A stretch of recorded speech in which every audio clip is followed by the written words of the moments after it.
Now we've moved over to the Shared Drives tab. We'll talk a little bit about what Managed Methods can do when looking at shared drives. To begin with here, you're going to see a summary, which will give you some insight into the various shared drives that exist within the domain here. Within the table here, you can see first off, you'll see the name of the shared drive, you'll see the number of shared drive members, as well as the number of files, and then an actions button that allows you to share basic information on this shared drive via email there as well too.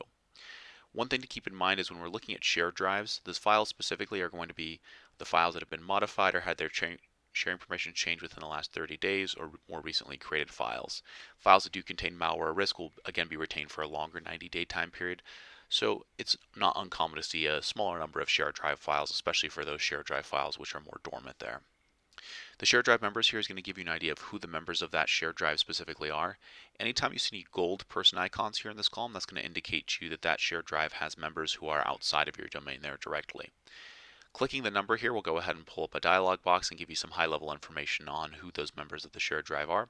So in this case here, we can see we've got a number of different members. They're all organizers in this case, and we don't have any external domain members of this shared drive. There are a lot of ways to search on this main shared drive summary tab as well too. This is where you can go through and look up shared drives by their name, specific members of a shared drive, as well as the OU of a shared drive too.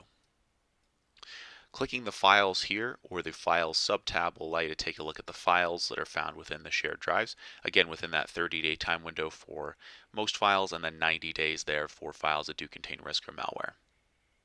Any of the files that you do see here, you can always click into to take a look at the basic information of that file. So here we're going to see who created the file, when was it created, when was it last modified, the file type, the members of the shared drive who have access to it both inside the domain as well as outside the domain, any specific users who are not part of the shared drive both inside the domain or outside the domain that have access to the file. In this case, there's nobody. This is something that's good to keep an eye on. Sometimes people will share shared drive files to people who do not have access to the shared drive itself, or sometimes even external users there who again are not members of that shared drive.